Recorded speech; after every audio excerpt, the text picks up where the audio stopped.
Hi peeps, Pegster here. I hope you all had a great Christmas and you're looking forward to the new year. If I don't catch any of you in the meantime, I take this opportunity to wish you all the best for 2019. Now, I was hoping to have caught you all in the beta, but it was kind of obvious we weren't going to get to see it in 2018.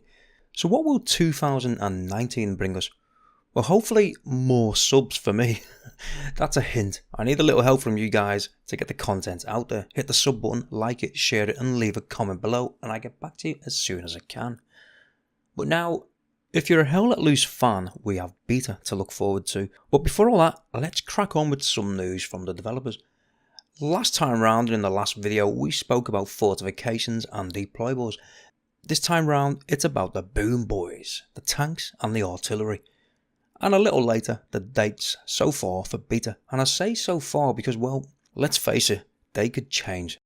It was born to counter the Russian T-34, although it was rushed into service early. It excels at long-range engagements. The Panther is a heavy medium tank, undoubtedly a force to be reckoned with.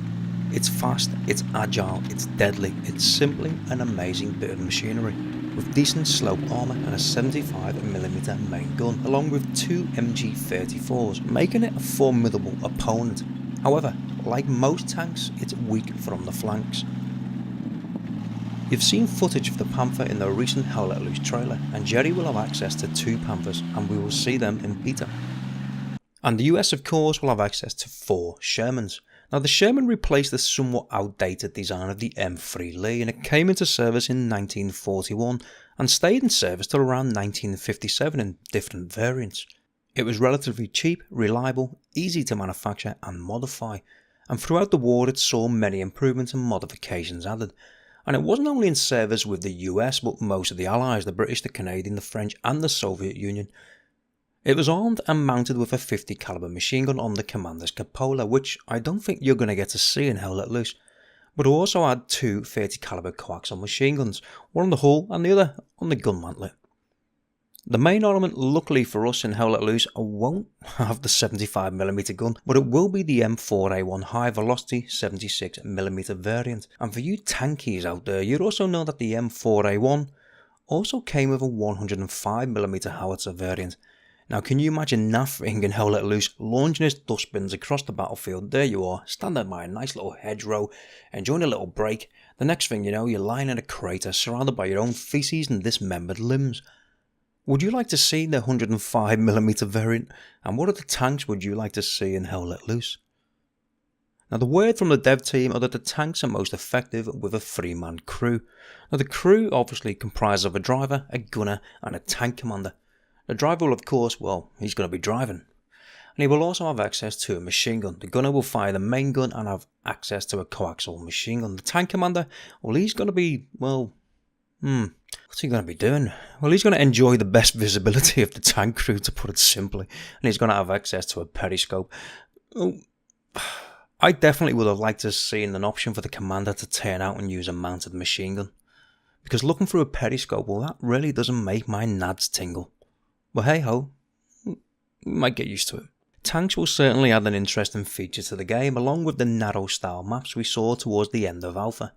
I imagine it's going to get a little crazy and very, very loud. Not to add, of course, the threat of the player controlled artillery, which can be operated by 1 player with a slight loading penalty, so it makes sense to use 2 players. They will be in a fixed position, unlike the anti-tank guns which can move around.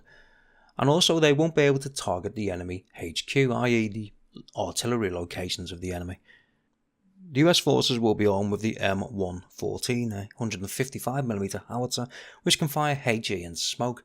The German forces will have access to a 15cm howitzer, the SFH-18, otherwise known as the Evergreen, which can also fire HE and smoke. Now, the devs notes state that artillery has a powerful and deadly 50-meter radius. Anyone in there, well, you're going to be maimed or killed. So when it starts raining from above, you best take cover. Now, the big news, the beta date. Friday the 11th of January till Monday the 14th of January. The beta is exclusively for Hell Let Loose crowdfunding backers and supporters who have access to closed beta. For those who didn't back the game, the only news is that they may be exploring options to allow access to other beta events prior to early access. So it's a slim chance, but at least it's a chance.